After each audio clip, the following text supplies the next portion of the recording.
Mis hijas organizaron una cena por mi cumpleaños número 70, pero no fue para celebrarme, sino para burlarse de mí. En medio de las risas, saqué un sobre de mi bolso. Y todo cambió. El salón estaba decorado con guirnaldas plateadas y globos que decían, «Feliz 80, abuela». La luz del mediodía se colaba por las ventanas del comedor mientras la familia se reunía alrededor de la mesa. Yo estaba sentada al final, con el bastón apoyado a un lado y el corazón latiéndome un poco más rápido de lo normal. Mis nietos correteaban por la sala, y mis hijas, Carolina y Martina, cuchicheaban entre ellas junto al pastel. «¿Estás lista, mamá?», preguntó Carolina con una sonrisa que no alcanzaba sus ojos. «Lo estoy», respondí, asintiendo con una sonrisa tranquila. No esperaba nada grandioso. A mi edad, uno aprende a no esperar demasiado. Pero lo que no sabía era que aquel cumpleaños sería el día en que entendería cuánto habían cambiado mis hijas, y lo poco que significaba para ellas en realidad. Después de que todos se sentaron, Martina trajo el pastel. Era bonito, con glaseado rosa y velas en forma de número.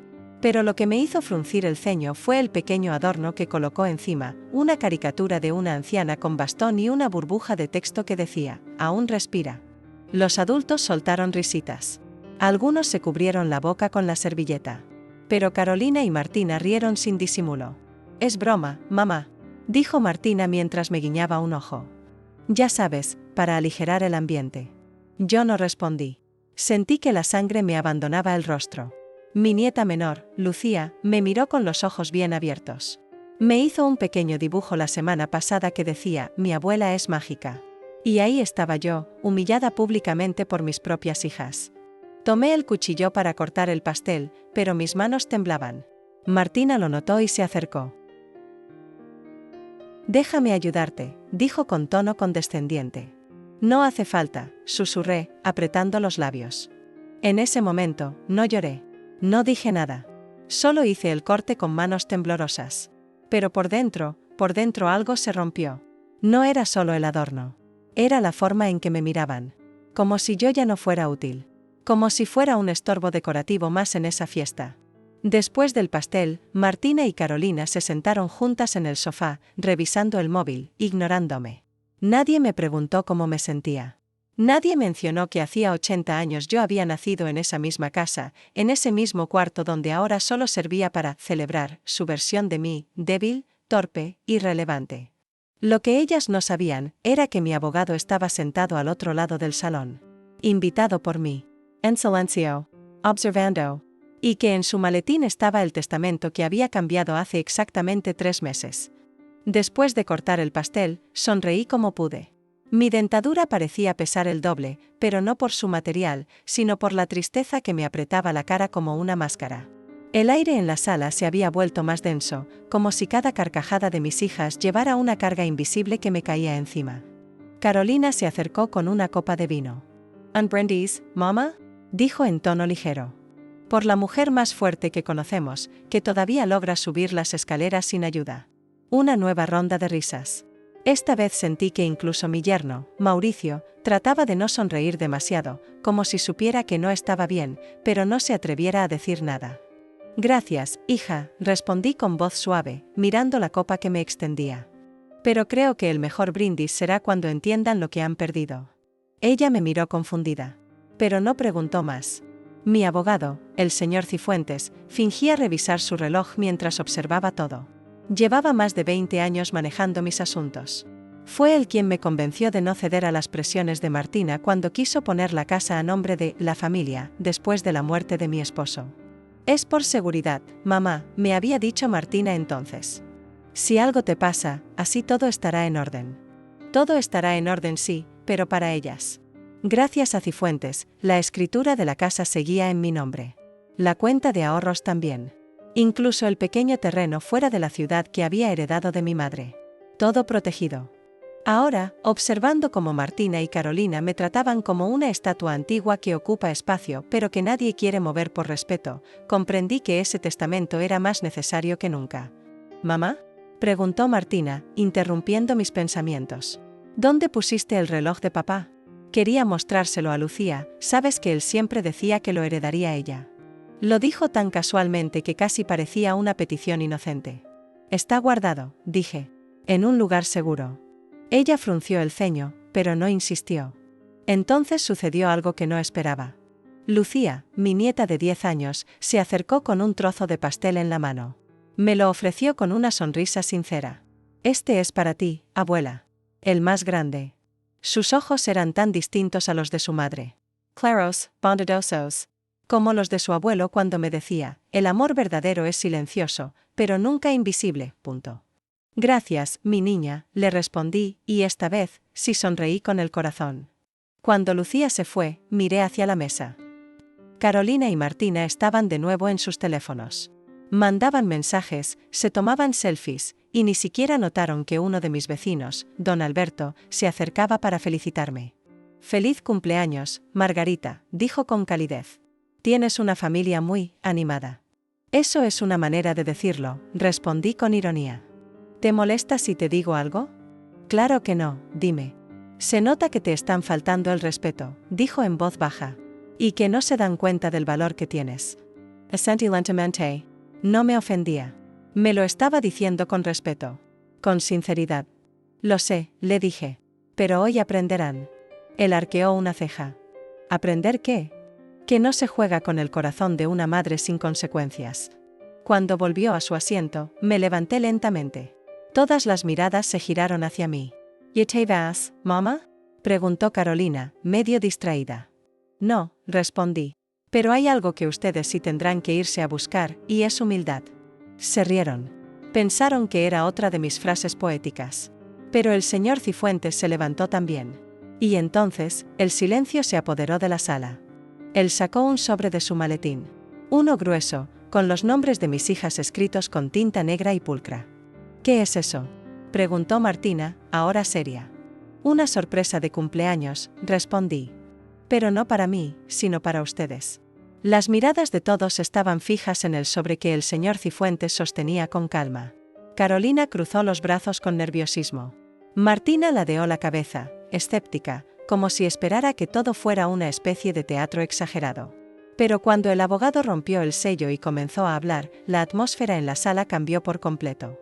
«Este documento», dijo con voz firme, «es una adenda oficial al testamento del señor Julián Salazar, esposo fallecido de la señora Margarita Herrera».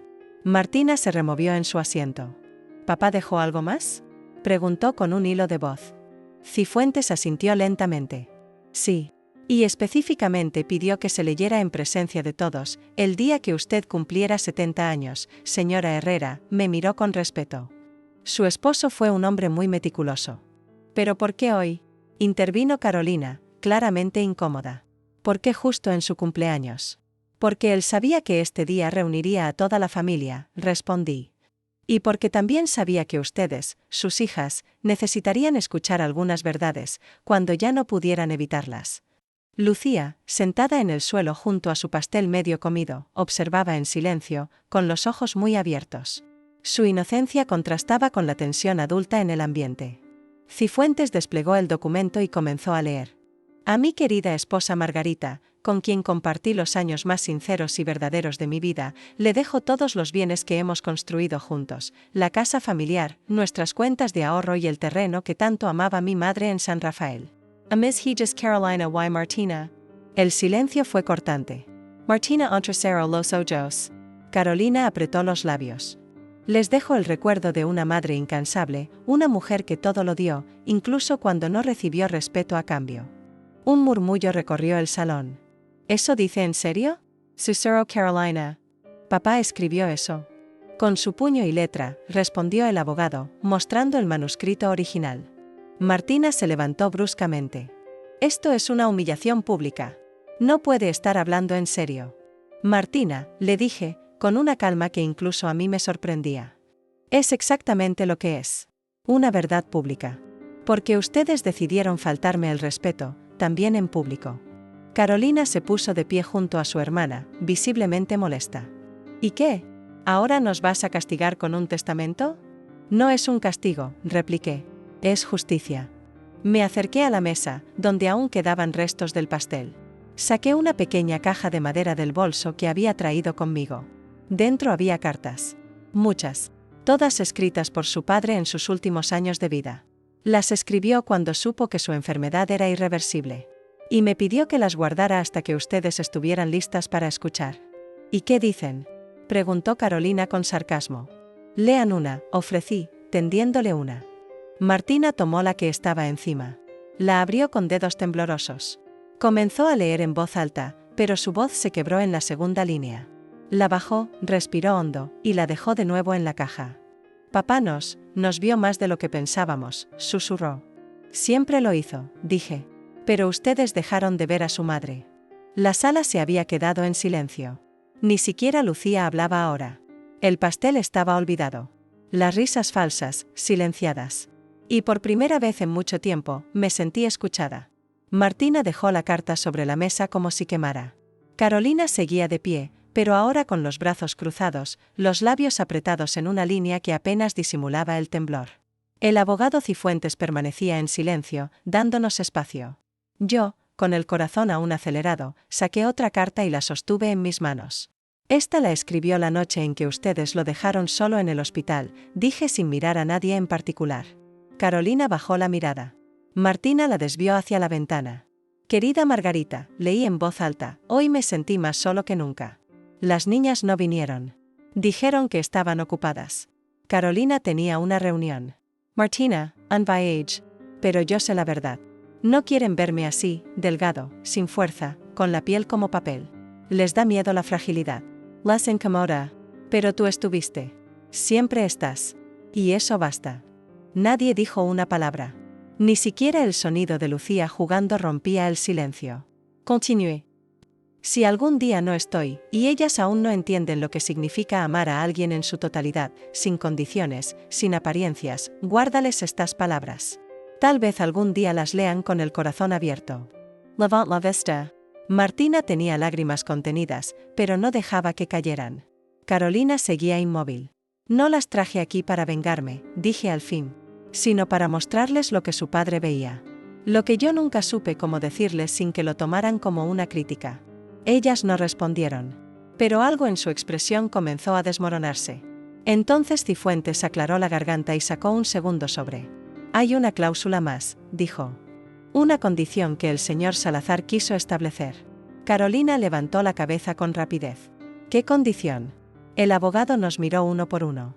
Las propiedades, los ahorros, incluso el terreno de San Rafael, todo se mantiene bajo el control de la señora Margarita mientras viva. Pero el terreno puede ser cedido, parcialmente, a nombre de las hijas si demuestran durante un año entero que cuidan y acompañan a su madre con respeto y constancia. Martina abrió la boca, sorprendida. ¿Cómo que, demostrar? ¿Y quién decide si lo hicimos o no? Yo, respondí con calma. Esto es absurdo, murmuró Carolina. ¿Nos estás poniendo a prueba? No, intervino Cifuentes. Su padre lo hizo. Yo solo ejecuto su voluntad. Martina se sentó de nuevo, esta vez sin la altivez de antes. Carolina, sin decir nada, fue hasta la cocina y trajo un vaso de agua. Lo puso frente a mí sin una palabra. Un pequeño gesto. Pero lo noté. Por primera vez en mucho tiempo, algo parecido a la empatía. Me levanté despacio, las piernas aún tensas. Caminé hacia la caja de cartas, la cerré y la abracé contra mi pecho. No vine a este mundo para criar hijas perfectas, dije con la voz firme pero cargada de años. Pero tampoco merezco que, al final de mi vida, me traten como si ya no tuviera voz, valor ni memoria. Ambas bajaron la cabeza. Papá quería que este día fuera especial, añadí. Y lo fue. No por la torta. No por los globos. Por esto, por este momento. Carolina se acercó un poco más. Mamá, no digas nada ahora, la detuve. Escuchen lo que no han querido oír en años. Que yo también existo. Que también siento. Y que hoy. Me cansé de fingir que no duele. Silencio otra vez. Pero esta vez no fue frío. Fue denso, vivo. Como una pausa antes del cambio. Nadie se movía, pero todos sabíamos que algo se había roto y que de esas grietas, tal vez, por fin naciera algo nuevo. Algo verdadero. El primer día después del cumpleaños pasó en silencio. Carolina se fue sin decir adiós. Martina me abrazó brevemente, pero sus ojos seguían llenos de confusión. No esperaba milagros, pero en el fondo de mi pecho, algo pequeño, quizás esperanza, quizás costumbre, seguía latiendo. A la mañana siguiente, me senté en el porche con una taza de café. El mismo lugar donde tu padre y yo solíamos hablar del futuro, de nuestras hijas, de los domingos en familia que se convirtieron en silencios. Recordé cuando Martina tenía 9 años y no se despegaba de mi delantal, jugando a ser chef mientras yo cocinaba. Y a Carolina, con sus preguntas sin fin sobre los planetas y las estrellas. ¿Dónde se perdieron esas niñas? ¿En qué momento el cariño se convirtió en compromiso y luego en olvido? Esa semana no supe nada de ellas. Cifuentes llamó para confirmar que la cláusula seguía en pie. Yo solo asentí. No quería seguir hablando de abogados, testamentos ni condiciones. Quería gestos, llamadas, presencia. Pero nada llegó. Al 7º día, bajé una caja del altillo. Dentro estaban álbumes de fotos, cartas de amor de su padre, dibujos de las niñas. En una esquina había un sobre sin abrir. Reconocí la letra de Jorge, mi esposo. Con manos temblorosas, lo abrí. Si estás leyendo esto, es porque ya no estoy. No te sientas sola. A veces, el amor necesita un sacudón para despertarse. Las niñas te amaron, Margarita. Lo sé. Pero olvidaron cómo demostrarlo. Ensenales. Una vez más. Laura en silencio. Porque siempre me tocó ser fuerte. Porque nadie me enseñó cómo se sana un corazón que ama en silencio. A los 10 días, Carolina me envió un mensaje. ¿Puedo pasar a verte? Respondí que sí. Llegó al anochecer, con una bolsa de pan dulce. La misma que yo le compraba de niña. Se sentó frente a mí, incómoda, como si el tiempo la encogiera. Mamá, no tengo excusas. No las necesito. Solo dime si aún me ves como tu madre o como una carga. Bajó la cabeza. Como una madre a la que no supe cómo acercarme. Me costó no llorar. Me costó no decir, te lo dije, o, ya es tarde. Pero respiré. Todavía tienes tiempo, le dije. Se fue con los ojos húmedos. Y yo, por primera vez en mucho tiempo, dormí sin pesadillas. Martina apareció al 3er día. Golpeó la puerta como si temiera que no le abriera. Llevaba puesta la blusa que le regalé en su cumpleaños 18. ¿Aún me quieres?, preguntó. Siempre, respondí, sin dudar. Entró, me abrazó fuerte. Como cuando se caía en el parque y venía corriendo hacia mí. Se quedó a dormir esa noche. Preparamos chocolate caliente. Me habló de su trabajo, de lo sola que se sentía a veces. La escuché sin interrumpir. No por educación, sino porque sabía que si hablaba, rompería el momento. Esa semana comenzaron a turnarse. Una venía lunes, otra jueves. Algunas visitas eran largas, otras apenas un café. Pero ahí estaban. El testamento, con su cláusula, dejó de importar. No preguntaban por terrenos ni cuentas. Solo hablaban. A veces reían. A veces lloraban. Volvimos a ver álbumes, a cocinar juntas, a recordar. No era perfecto, pero era algo. Y algo, después de tanto vacío, es un milagro. Un día encontré a Martina leyendo las cartas de su padre en voz alta. Carolina la escuchaba en silencio. La vida no se trata de lo que dejamos, sino de cómo nos recuerdan. Leyó. Y yo quiero que me recuerden riendo en esta sala, no discutiendo por herencias. Las dos me miraron. Queremos recordarte viva, mamá, dijo Carolina. Entonces no me olviden mientras sigo aquí, respondí, con una sonrisa cansada pero sincera. No sé exactamente cuándo comenzó a cambiar todo, pero puedo decir que fue lento, como el agua que va formando un río donde antes solo había tierra seca. Martina comenzó a traer flores los domingos. Pequeños ramos que ella misma armaba en el mercado. A veces margaritas, otras veces jazmines. Carolina venía con su hija, mi nieta pequeña, a quien apenas conocía. Se llamaba Lucía, tenía 4 años y unos rizos rebeldes que me recordaban a su madre a esa edad. La primera vez que Lucía vino, se escondía detrás de las piernas de Carolina. Me observaba en silencio, como si intentara entender si yo era real. Me assert con calma, sin apurarla. Le ofrecí una galleta de mantequilla. Ella la tomó, y cuando le dio la primera mordida, sus ojos se iluminaron. Está rica, dijo bajito. Me temblaron las piernas. A veces una simple frase de un niño tiene más poder que 1000 disculpas. Martina se quedaba hasta tarde. Veíamos novelas juntas, como cuando era adolescente. A veces traía ropa para lavar, otras veces solo venía a escuchar. Me hablaba de sus fracasos, de los hombres que no supieron amarla, de lo difícil que era ser fuerte todo el tiempo. Yo la escuchaba con una calma que antes no tenía. No siempre tienes que ser fuerte, le dije una noche. Solo tienes que ser tú. Y eso basta. Carolina y yo comenzamos a cocinar juntas. Le enseñé mis recetas antiguas, el estofado que su padre amaba, las empanadas de queso que yo preparaba cuando ella estaba enferma. Lucía ayudaba, rompiendo los huevos con más entusiasmo que precisión. Pero el desorden también era parte de la cura. La cocina volvió a llenarse de risas, de aromas, de vida. Un día, mientras barría el patio, Carolina me preguntó: «Mamá, ¿por qué dejaste esa cláusula en el testamento?» Bajé el escobillón, la miré a los ojos. Porque temía morir sin haber sido amada como merecía. Porque no quería que el último recuerdo que tuvieran de mí fuera una obligación legal. Carolina asintió. Sus ojos se llenaron de lágrimas. ¿Y ahora, aún está en pie esa cláusula? ¿Importa?, le pregunté. Ella sonrió. No, ya no. Martina encontró mi caja de recuerdos una tarde. Estaba buscando un hilo para coser un botón y se topó con las cartas, las fotos, los dibujos. Pasó horas hojeando, preguntando, riendo y llorando. Cuando terminó, me abrazó fuerte. «Gracias por no rendirte con nosotras», me dijo. «Yo ser los ojos». Esas palabras eran lo único que necesitaba. A veces pensaba en Jorge, en lo que diría si nos viera así. Quizás haría uno de sus chistes malos, o simplemente asentiría con esa sonrisa tímida que lo caracterizaba. Me gustaba imaginarlo sentado en la sala, viendo cómo nuestra familia, rota por el descuido, se iba remendando punto por punto. Lucía me dibujó una tarjeta. Tenía un corazón grande y decía: «Te quiero, abuela». La pegué en la nevera como si fuera un trofeo. Porque lo era. No era una herencia. No era una propiedad.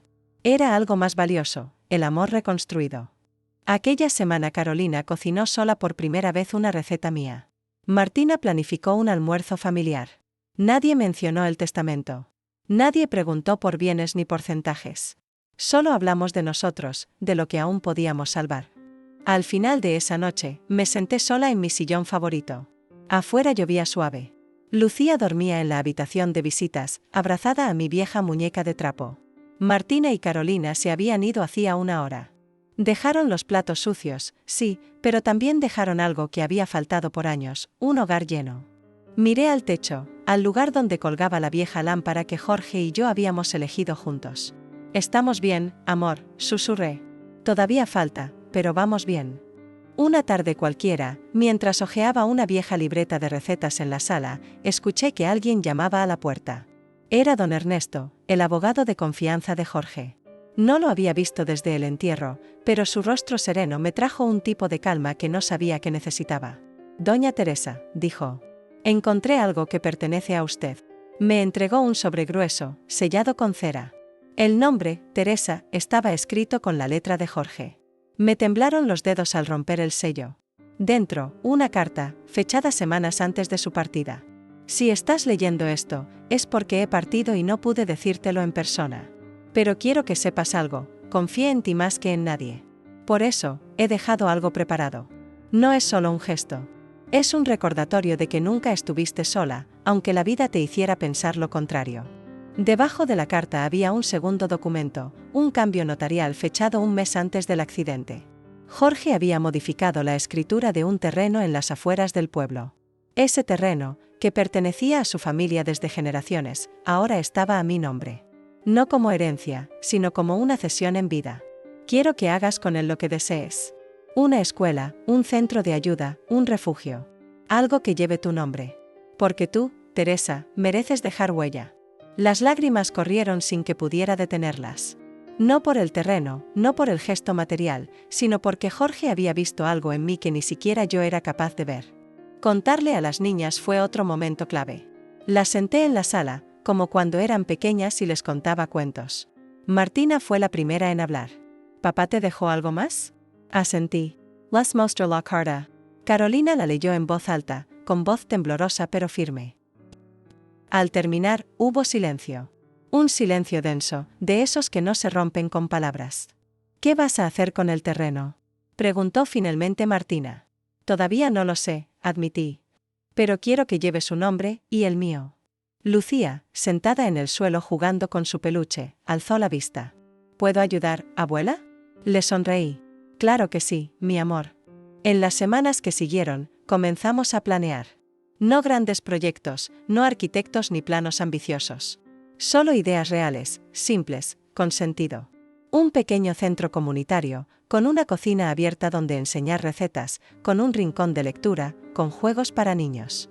Un lugar donde las abuelas solas pudieran ir a conversar, donde las madres jóvenes pudieran aprender a hornear pan, donde los niños pudieran encontrar historias y abrazos. El pueblo reaccionó con una mezcla de sorpresa y calidez. Muchos habían conocido a Jorge. Todos sabían lo mucho que amaba a su familia. Pronto llegaron donaciones, voluntarios, incluso vecinos que antes ni saludaban. Durante una de las jornadas de limpieza del terreno, Carolina se acercó con 2 tazas de café. Nos sentamos bajo la sombra de un árbol viejo. Nunca imaginé esto, mamá, me dijo. Que estaríamos aquí, tú y yo, construyendo algo. Yo tampoco, respondí. Pero aquí estamos. Y no cambiaría este momento por nada. Martina organizó una feria vecinal para recaudar fondos. Lucía vendía dibujos hechos a mano. Carolina cocinó empanadas. Yo enseñé a 3 adolescentes a preparar sopa de lentejas. Y cuando terminó el día, cansadas pero felices, las 3 nos abrazamos. No por nostalgia, sino por esperanza. Jorge, donde estuviera, estaría sonriendo. Porque lo que él dejó no fue solo un papel con una firma, sino una oportunidad para sanar. Y yo, Teresa, que tantas veces me sentí invisible incluso entre mi propia sangre, comencé a entender que el verdadero legado no siempre está en lo que se reparte, sino en lo que se siembra. El abuelo había previsto todo. En su testamento dejó claro que Teresa, su esposa, sería la única heredera del restaurante familiar. En medio del silencio tenso, el abogado leyó en voz alta las palabras que lo confirmaban. Las hijas, aún incrédulas, bajaron la mirada. Teresa, con lágrimas en los ojos, no dijo nada, no hizo falta. La justicia había hablado por ella. Aquella noche, por primera vez en mucho tiempo, no se sintió invisible. Caminó entre las mesas del restaurante, donde ahora todos la miraban con respeto. Ya no era la anciana callada de la esquina, era la dueña. La abuela finalmente entendió que el amor verdadero no siempre viene con lazos de sangre, sino con respeto, gratitud y a veces, una carta bien guardada.